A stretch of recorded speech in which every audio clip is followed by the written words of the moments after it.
Hello friends, कैसे हैं आप सभी। Welcome back to my channel biology booster. Today we are going to discuss about kingdom fungi.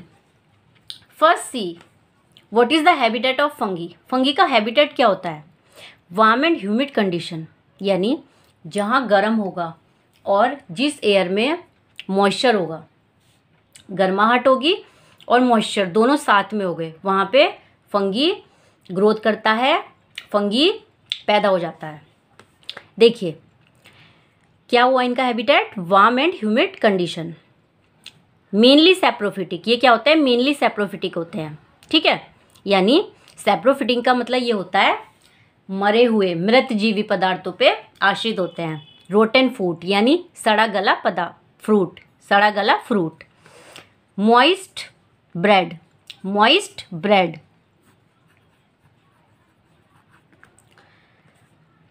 Some antibiotics mushroom, some parasitic. Some antibiotics, इनसे क्या मिलता है, कुछ सब एंटीबायोटिक्स मिलती है हमें, और जो मशरूम होता है ये खाने के उसमें होता है, और सम पैरासाइटिक, ये सम पैरासाइट्स होते हैं। ईस्ट से हमें इथेनॉल मिलता है, और टूड स्टूल, ये पॉइजनस होता है। सबसे पहले देख लेते हैं स्टडी ऑफ फंगी को हम क्या बोलते हैं। स्टडी ऑफ फंगी को बोलते हैं माइकोलॉजी। फादर ऑफ माइकोलॉजी कौन है, P.A. मिशेली। P.A. मिशेली, जिन्होंने कौन सी बुक दी थी, नोवा प्लैंटेरम जेनेरा। अब देखिए इनका पढ़ते हैं स्ट्रक्चर। इनका स्ट्रक्चर कैसा होता है, फंगी का स्ट्रक्चर कैसा। अभी तक हमने क्या क्या पढ़ा, हमने पढ़ा इनका हैबिटेट क्या होता है, फिर हमने पढ़ा इनकी स्टडी को क्या बोलते हैं, माइकोलॉजी, फिर हमने पढ़ा फादर ऑफ माइकोलॉजी किसे बोलते हैं, तो P.A. मिशेली को। अब हम पढ़ रहे हैं इनका स्ट्रक्चर कैसा है। इट इज़ मल्टी सेलुलर, यह मल्टी सेलुलर होता है। फिलामेंटस होता है, एक्सेप्शन किसे छोड़ के, ईस्ट को। ईस्ट एक ऐसा फंगी है जो यूनिसेलुलर है। ईस्ट एक ऐसा फंगी है जो यूनिसेलुलर, ईस्ट को छोड़कर बाकी सारी फंगी मल्टी सेलुलर होते हैं, फिलामेंटस होते हैं। और देखिए फंगी का स्ट्रक्चर देखिए, ये फंगी जो होता है पतला धागे नुमा स्ट्रक्चर होता है, जिसे हम हाइफा बोलते हैं। ये अभी एक सिंगल हाइफा है, जैसे ये संख्या बढ़ाते हैं तो एक फंगल बॉडी बन जाती है। तो क्या होते हैं fungi, thread like, slender, thin and elongated. और ये दो तरीके के होते हैं, देखिए दो तरह के होते हैं। जब ये फंगी जब ये हाइफा बहुत सारे बना हो जाते हैं, ऐसे बहुत सारे, तो ये माइसीलियम बना लेते हैं। उस माइसीलियम को हम फंगी बॉडी बोलते हैं। और ये दो तरह के होते हैं, देखिए एक तो वो जिनमें सेप्टा होता है, दूसरा जो ए सेप्टा होते हैं। देखिए ये एक हाइफा है, ये मल्टी न्यूक्लिएटेड है, जिसे हम सिनोसिटिक बोलते हैं। ये ए सेप्टेट है, इसमें सेप्टा नहीं है। और दूसरा किस तरीके का होता है, जिसमें सेप्टा होता है, ये इस तरह से बनती रहती है बॉडी, इस तरह से माइसीलियम बनता है। और माइसीलियम को हम क्या बोलते हैं, फंगी बॉडी। देखिए इस तरह से, देखिए ये ए सेप्टा है और ये सेप्टेट है। और देखिए जो स्पोर्स होते हैं, वो स्पोर्स क्या करते हैं, जर्मिनेट होके क्या बनाते हैं, माइसीलियम। जर्मिनेट होके क्या बना लेते हैं, माइसीलियम बना लेते हैं। ये दो तरीके से बनता है, ये एक सेप्टेट और एक एसेप्टेट।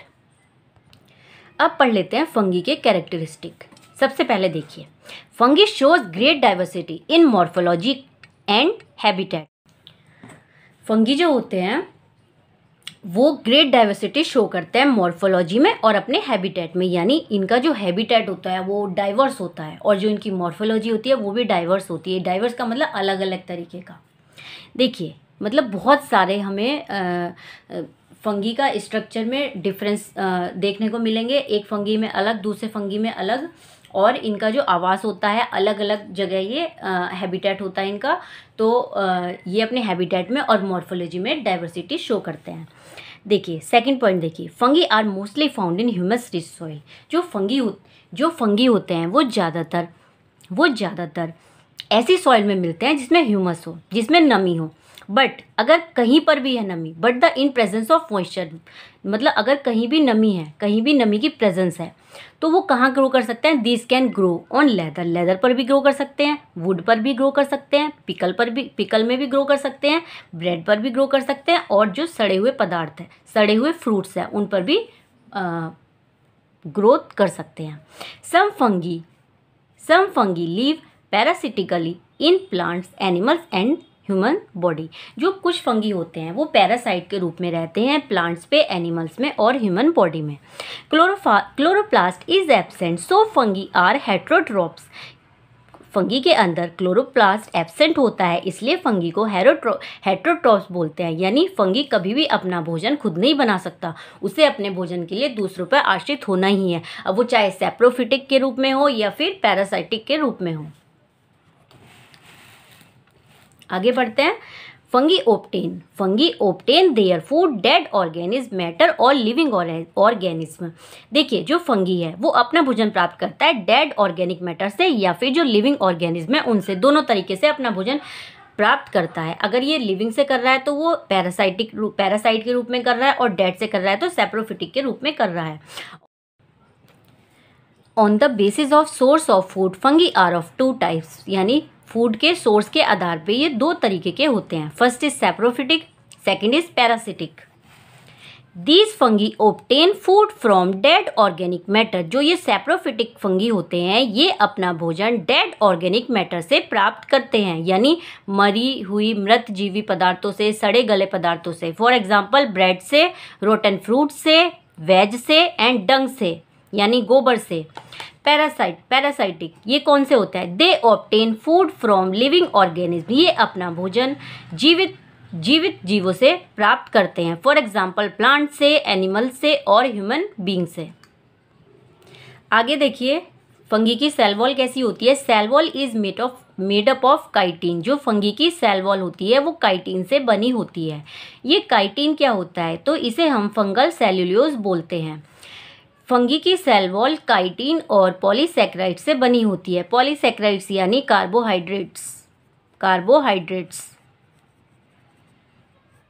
तो ध्यान रखिए सेल वॉल किससे बनी होती है? काइटिन और पॉलीसेक्राइड से।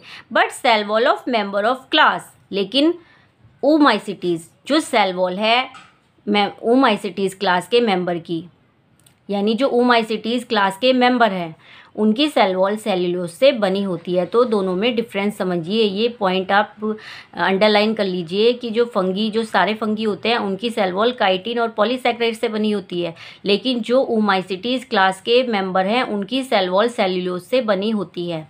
इन fungi store food is in form of glycogen and oil. जो फंगी अपना फूड स्टोर करते हैं वो ग्लाइकोजन और ऑयल के रूप में करते हैं। अब हम थोड़ा पढ़ते हैं हेटेरोथैलिज्म और होमोथैलिज्म के बारे में। फर्स्ट सी होमोथैलिज्म। होमोथैलिज्म क्या होता है? In which every thallus is sexually self fertile and can reproduce sexually by itself. देखिए इन विच एवरी थैलस क्या होता है? जैसे फंगी बॉडी होती है, ये थैलस है। क्या है? ये थैलस है ये। तो इसमें क्या होता है? जो हर एक थैलस होता है ये सेल्फ फर्टाइल होता है, यानी खुद से अपना सेल्फ फर्टाइल होता है, यानी सेक्सुअली रिप्रोड्यूस कर सकता है। ठीक है, तो ये किसी के ऊपर डिपेंड नहीं रहता, खुद से अपने आप ही सेक्सुअली रिप्रोड्यूस कर सकता है। हेटेरोथैलिज्म क्या है? In which every thallus is sexually self sterile. क्या लिखा है? ये स्टेराइल, यानी ये खुद से क्या होते हैं? स्टेराइल होते हैं। इन्हें सेक्सुअली रिप्रोड्यूस करने के लिए अनादर कंपैटिबल थैलस चाहिए जो जिसके बाद ये सेक्सुअली रिप्रोड्यूस कर सकते हैं, यानी ये सेल्फ फर्टाइल होते हैं, ये सेल्फ स्टेराइल होते हैं। इन्हें सेक्सुअली रिप्रोड्यूस करने के लिए अलग से अब कंपैटिबल थैलस चाहिए। हेटेरोथैलिज्म के कुछ एग्जाम्पल देखिए। Mucor, Rhizopus, Puccinia and mostly fungi. Homothallism के एग्जाम्पल देखिए। Chaetomium, Albugo, Candida. अब देखते हैं reproduction of fungi. Reproduction of fungi क्या होता है? मतलब किस तरीके से होता है, किस टाइप का होता है? देखिए रिप्रोडक्शन ऑफ फंगी 3 टाइप्स होता है। First is vegetative, second is sexual and third is asexual. अब वेजिटेटिव पढ़ते हैं। वेजिटेटिव 3 तरीके से होता है। वेजिटेटिव रिप्रोडक्शन 3 टाइप से होता है। First is fragmentation, second is budding and third is fission. अब समझते हैं फ्रेगमेंटेशन क्या होता है। तो देखिए ये एक माइसीलियम है या फिर एक फंगी बॉडी है। फंगी बॉडी में से इसका कोई भी एक पार्ट अलग हो जाता है, ये अलग हो गया है, तो अब ये क्या करेगा, अलग होकर ये ग्रोथ करके वैसा ही माइसीलियम बना लेगा जैसे से ये अलग हुआ था। तो इस तरह के रिप्रोडक्शन को हम फ्रेगमेंटेशन यानी वेजिटेटिव रिप्रोडक्शन बोलते हैं। सेकेंड है budding.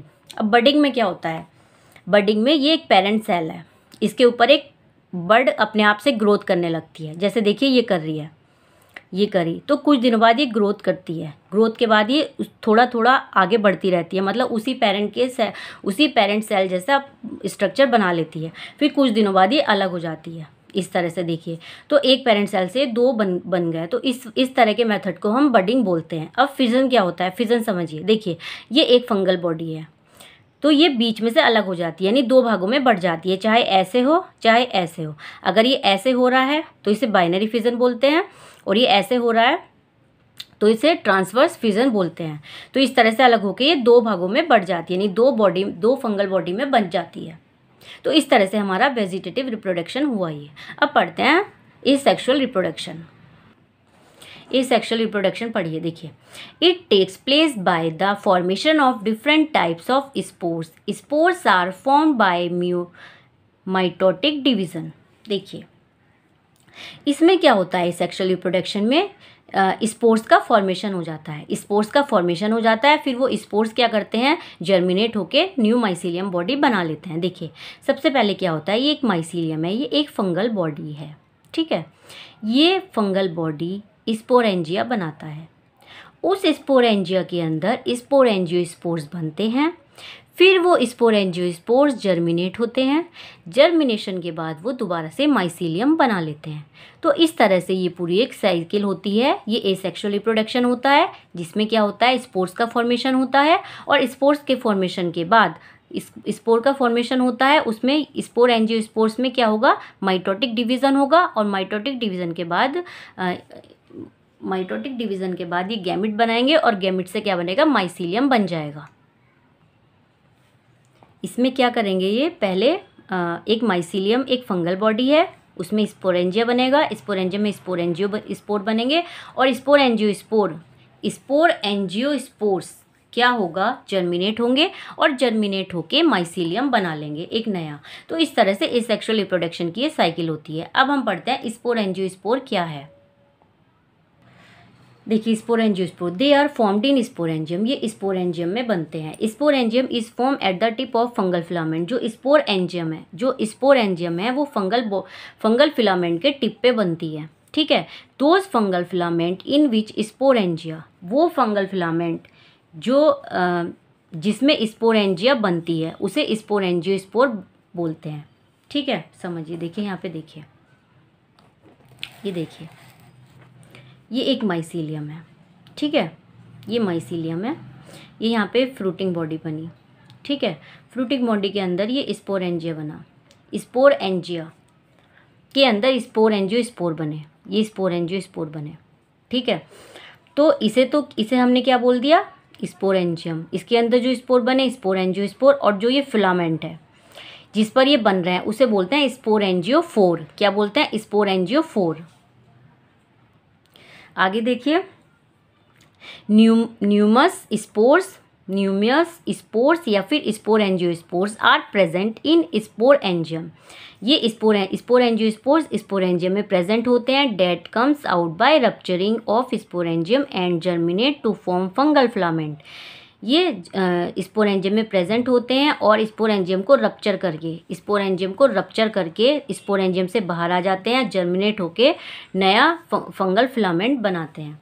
Formation of sporangiospore take place endogenously. जो फॉर्मेशन है स्पोरेंजियोस्पोर्स का वो एंडोजीनसली होता है, यानी किसी कवर के अंदर होता है। जब कवर के अंदर हो रहा है यानी स्पोरेंजियम के अंदर हो रहा है तो उसे हम एंडोजीनसली बोलते हैं। अगर कवर के बाहर होता है यानी डायरेक्ट फिलामेंट के ऊपर स्पोर्स बन जाते हैं तो उसे हम बोलते हैं exogenously. Sporangiospores are of two types. जो स्पोर एंजियोस्पोर्स है वो टू टाइप्स के होते हैं। First is zoospore. Zoospore क्या है? When the sporangiospores are formed in sporangium. जब स्पोर एंजियम के अंदर बनते हैं और फ्लैजलेटेड और मोटाइल होते हैं तो तो इसे हम क्या बोलते हैं? जू स्पोर बोलते हैं। In this condition in this condition sporangium is called जू स्पोरेंजियम। और उस तरह के स्पोरेंजियम को जिसमें जू स्पोरेंजियम बन रहे हैं उसे जू स्पोरेंजियम बोलते हैं। जिसमें जू स्पोर बन रहे हैं उसे जू स्पोरेंजियम बोलते हैं। अब देखिए सेकंड है aplanospore. When sporangiospores are non flagellated. वहाँ पे फ्लैजलेटेड था, यहाँ पे नॉन फ्लैजलेटेड है। एंड नॉन मोटाइल, वहाँ पर मोटाइल था, यहाँ पे नॉन मोटाइल है। Then they are called aplanospore. यानी जो स्पोर एंजियोस्पोर नॉन मोटाइल है और नॉन फ्लैजलेटेड है उन्हें हम एप्लेनोस्पोर बोलते हैं। अब पढ़ते हैं कोनिडिया। ये क्या है? Formation is exogenously. जिनका फॉर्मेशन यानी जो एक्सोजीनसली बन रहे हैं, they are form at the tip of conidiophore. देखिए यहाँ पे देखिए, ये एक माइसीलियम बॉडी है, ठीक है, ये एक फिलामेंट है, यहाँ पे ये कोनिडिया बन रहे हैं, ये खुले बन रहे हैं बिना किसी कवर के, तो इन्हें कोनिडिया बोल देंगे, ठीक है। और इस तरह के जिस पे ये खुले बन रहे हैं उस फिलामेंट को हम क्या बोलते हैं? कोनोडियोफोर बोल देंगे, ठीक है। तो देखिए एक माइसीलियम है, माइसीलियम से कोनिडिया बन रहा है और कोनिडिया जर्मिनेट होकर दोबारा से माइसीलियम बना रहा है। अब ये हो गया इनका एसेक्सुअल रिप्रोडक्शन। किस तरीके से होता है? जू स्पोर के थ्रू, एप्लेनोस्पोर के थ्रू और कोनिडिया के थ्रू। जू स्पोर और एप्लेनोस्पोर के थ्रू एंडोजीनसली होगा और कोनिडिया के थ्रू एक्सोजीनसली होगा रिप्रोडक्शन। अब पढ़ते हैं सेक्सुअल रिप्रोडक्शन। ये कंप्लीट होता है 3 स्टेप्स में। Structure in which gametes are form called gametangia. इसमें गैमेट्स बनते हैं और जिनमें गैमेट्स बनते हैं उन्हें क्या बोलते हैं? उस स्ट्रक्चर को गैमेटेंजिया बोलते हैं, ठीक है। देखिए ये 2 फंगल बॉडी है जिनका अपना न्यूक्लियस है। इसका न्यूक्लियस ये रहा, इसका ये रहा। तो ये आपस में ये आपस में मिल रहे हैं। आपस में जब मिल रहे हैं तो ये इस तरह से एक ही इनका साइटोप्लाज्म फ्यूज़ हो जाता है, लेकिन न्यूक्लियस फ्यूज़ नहीं होते। तो एक ही बॉडी में 2 न्यूक्लियस प्रेजेंट हो जाता है। इस तरह की स्टेज को हम डाइकैरियन बोलते हैं। और जब इनका साइटोप्लाज्म मिल रहा है उस फेज को हम बोलते हैं प्लाज्मोगैमी। अब देखिए जब ये आपस में ये वाले न्यूक्लियस फ्यूज़ होंगे तो ये एक डिप्लॉयड न्यूक्लियस बना लेते हैं, ठीक है। तो जब ये डिप्लॉयड बॉडी बनाते हैं उस प्रोसेस को हम कैरियोगैमी बोलते हैं। अब ये बन जाता है, बनने के बाद यानी जाइगोट को इसे बोलते हैं सिनकैरियन। क्या बोलते हैं? सिनकैरियन। ये इसका रिजल्ट है, ये प्लाज्मोगैमी का रिजल्ट है डाइकैरियन और कैरियोगैमी का रिजल्ट है सिनकैरियन, ठीक है। देखिए अब ये डिप्लॉयड बॉडी बन गई यानी जाइगोट बना है। तो अब ये क्या करेगा? इसमें डिप्लॉयड उसमें रिडक्शनल डिवीज़न होगा यानी मियोसिस होगा। अब ये मियोसिस रिडक्शनल डिवीज़न करके ये क्या बनाएगा? हैप्लॉइड बॉडी बनाएगा। अब ये हैप्लॉइड यानी ये गैमेट्स बन जाएंगे।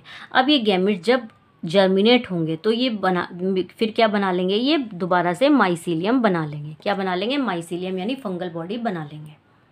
अभी हमने पढ़ा कि सेक्सुअल रिप्रोडक्शन 3 स्टेप में कंप्लीट होता है। किस किस में? Plasmogamy, karyogamy and meiosis. तो चलिए पढ़ते हैं प्लाज्मोगैमी। देखिए प्लाज्मोगैमी क्या होता है? First stage of sexual reproduction. ये फर्स्ट स्टेज होती है सेक्सुअल रिप्रोडक्शन की। इन दिस स्टेज 2 मोटाइल और नॉन मोटाइल। इस स्टेज में क्या होता है? 2 मोटाइल और नॉन मोटाइल, या तो 2 मोटाइल होंगे या फिर 2 नॉन मोटाइल होंगे। ऐसा नहीं कि 1 मोटाइल और 1 नॉन मोटाइल, ऐसा नहीं है। 2 मोटाइल या तो 2 मोटाइल या फिर 2 non motile. Sex cell fuse करती है एक दूसरे से, आपस में फ्यूज़ होती है और देयर न्यूक्लियाई, लेकिन उनका जो न्यूक्लियाई है वो फ्यूज़ नहीं होता है। तो due to which a single cell is form which has, तो इस तरह से एक सेल बन जाती है जिसके अंदर 2 न्यूक्लियस प्रेजेंट होते हैं। दिस बाइन्यूक्लियोइड स्टेज, इस तरह की बाइन्यूक्लियोइड स्टेज को डाइकैरियोटिक स्टेज बोलते हैं और बाइन्यूक्लियोइड स्टेज और डाइकैरियोटिक स्टेज को क्या बोलते हैं? डाइकैरियन बोलते हैं। अब एक्सेप्शन देखिए, यहाँ पे भी एक एक्सेप्शन है। क्या एक्सेप्शन है? In phycomycetes fusion of two haploid cell immediately result in diploid cell. Phycomycetes में क्या होता है, दो हैप्लॉइड सेल आपस में इमीडिएटली डिप्लॉइड सेल बना लेती है।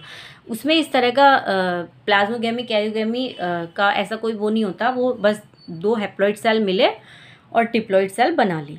ये फाइकोमाइसिटीज में एक्सेप्शन है।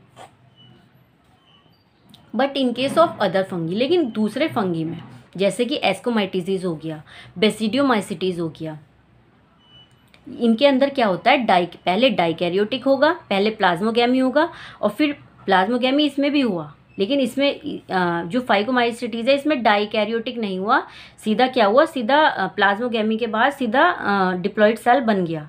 तो इसमें क्या हुआ, पहले डाइकैरियोटिक होगा, किसमें, अदर फंगी में डाइकैरियोटिक होगा, फिर उसके बाद डाइकैरियोटिक स्टेज के बाद क्या होगा, पूरी प्रोसेस होगी, मतलब डाइकैरियोटिक होगा, फिर कैरियोगेमी होगा।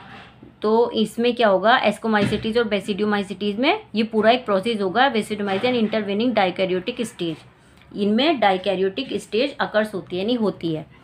It is a gap between, जो ये डाइकैरियोटिक स्टेज है ये प्लाज्मोगेमी और कैरियोगेमी के बीच का गैप होता है।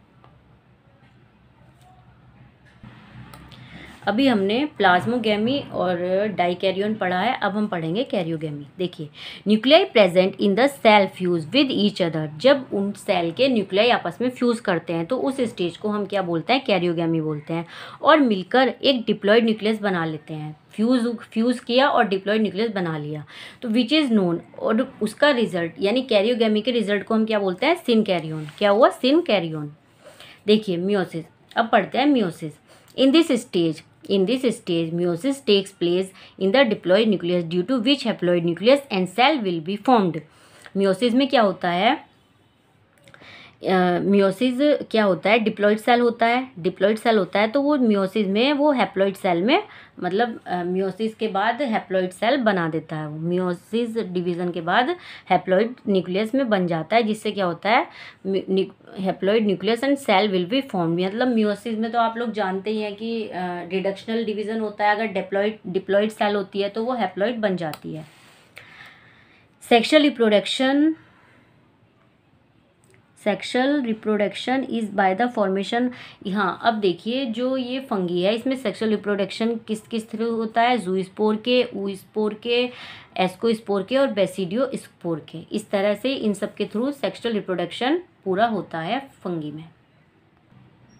अभी तक आपने पढ़ा कि सेक्शुअल रिप्रोडक्शन में क्या क्या स्टेप्स होते हैं। अब आप पढ़ेंगे कि सेक्शुअल जो इनका फ्यूज़न होता है वो वो उसके भी टाइप्स अलग हैं, उसमें भी मतलब अलग अलग तरीके से होता है। देखिए क्या है, in fungi sexual fusion is many types, मतलब सेक्शुअल फ्यूजन भी अलग अलग तरीके से होता है। पहला गैमेटेंजियल कॉन्टैक्ट, ये क्या होता है, इन दिस प्रोसेस, इस प्रोसेस में male and female sex organs are formed first. सबसे पहले मेल और फीमेल सेक्स ऑर्गन फॉर्म्ड होते हैं on two different hyphae of same mycelium. यानी इसमें क्या होता है, जैसे कि ये देखिए, ये एक फंगल बॉडी है, माइसीलियम है ये, तो इधर क्या मेल सेक्स ऑर्गन बन जाएगा, इधर फीमेल सेक्स ऑर्गन बन जाएगा, यानी मेल को एंथ्रीडियम बोलेंगे हम और फीमेल को ओगोनियम सेक्स ऑर्गन बोलेंगे। तो जब ये मैच्योर हो जाएंगे, in mature antheridium and oogonium, इनमें मैच्योर एंथ्रीडियम और ओगोनियम में क्या होता है, एक एक न्यूक्लियस देखने को मिलता है। Antheridium and oogonium close to each other, antheridium और ओगोनियम एक दूसरे के पास आते हैं and perform plasmogamy and karyogamy, और प्लाज्मोगेमी और कैरियोगेमी का प्रोसेस होता है। आगे देखिए माइसीलियम है, एक फंगल हाइफा ये रहा, एक फंगल हाइफा ये रहा, सेम माइसीलियम है ये, लेकिन अलग अलग हाइफे पे, एक तरफ एंथ्रीडियम है, एक तरफ ओगोनियम है। एंथ्रीडियम मेल न्यूक्लियस और ओगोनियम में फीमेल न्यूक्लियस। जब ये आपस में एक दूसरे से फ्यूज़ करते हैं, आपस में एक दूसरे के कांटेक्ट में आते हैं, तो फिर क्या करते हैं, प्लाज्मोगेमी होता है। यानी ये एक सेल हो गया, ये एक सेल हो गया, ये आपस में मिलके फिर दो सेल है, ये अभी ये आपस में मिलके एक सेल में आ जाते हैं, दो न्यूक्लियस बन जाते हैं।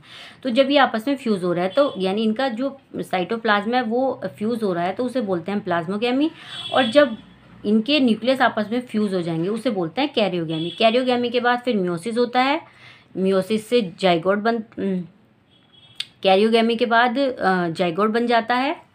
कैरियोगेमी के बाद जाइगोट बन जाता है डिप्लॉइड सेल, यानी जब वे आपस में न्यूक्लियस इनके फ्यूज़ हो गए तो उससे क्या बना, डिप्लॉइड सेल बना। जब ये जाइगोट बना, डिप्लॉइड सेल बना, तो ये जाइगोट क्या करेगा, मियोसिस हो गई। अब इसमें मियोसिस होगी तो ये हैप्लॉइड सेल बनाएगा, हैप्लॉइड स्पोर बनाएगा, फिर वो जर्मिनेट होंगे। जर्मिनेट के बाद दोबारा से ये माइसीलियम बना देगा। तो इस तरह से ये पूरी इनकी सेक्सुअल रिप्रोडक्शन होता है, किससे, गैमिट एंजियल कॉन्टैक्ट से। अब हम पढ़ते हैं नेक्स्ट सेक्सुअल फ्यूजन कैसा होता है इनका, गैमिट एंजियल कॉपुलेशन। ये देखिए gametangial copulation. In this process two identical gametangia, मतलब same gametangia directly fuse to perform, directly fuse होती है और परफॉर्म करती है plasmogamy and karyogamy, resulting formation of diploid zygospore, जिससे क्या होता है, डिप्लॉइड जाइगोस्पोर का निर्माण होता है। Meiosis division take place in zygospore as a result of which haploid spores are formed, यानी हैप्लॉइड स्पोर्स बनाता है। डिप्लॉइड जो जाइगोस्पोर है वो बाद में मियोसिस के थ्रू हैप्लॉइड स्पोर्स बना देता है। Each haploid spore germinated to form a new mycelium. जो हैप्लॉइड बनते हैं, स्पोर बनते हैं, ये क्या करते हैं, हर एक haploid spore new mycelium body बना देते। ये देखिए दो गैमेटेंजिया है, ये दो गैमेटेंजिया ये डायरेक्टली फ्यूज हो रही है, ये डायरेक्टली फ्यूज हो गई। तो ये यहाँ पे इसमें पहले प्लाज्मोगेमी हुआ, फिर कैरियोगेमी हुआ, जिससे डाइगोटिक जाइगोस्पोर बना।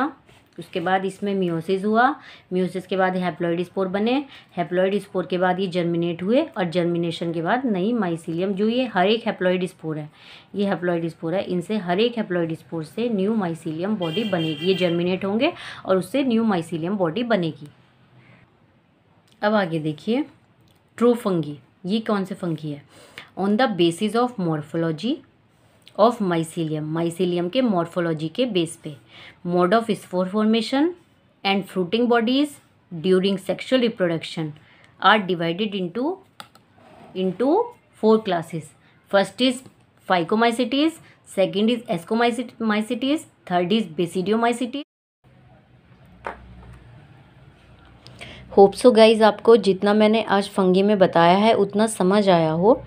आगे की फाइकोमाइसिटीज़, एस्कोमाइसिटीज़, बेसिडियोमाइसिटीज़ एंड ड्यूटेरोमाइसिटीज़, इनके बारे में हम आगे की क्लास में पढ़ेंगे, क्योंकि एक क्लास फिर ज़्यादा लंबी हो जाएगी, तो मैं उसे नेक्स्ट वीडियो में लेके आऊँगी। बचा हुआ जो पार्ट है इसका, फाइकोमाइसिटीज़, एस्कोमाइसिटीज़ और बेसिडियोमाइसिटीज़ और ड्यूटेरोमाइसिटीज़, ये मैं आगे की वीडियो में लेके आऊँगी। और आपको अगर बताया हुआ मेरा समझ आया हो, अच्छा लगा हो, तो प्लीज़ वीडियो को लाइक करें और चैनल को सब्सक्राइब करें। Thank you so much.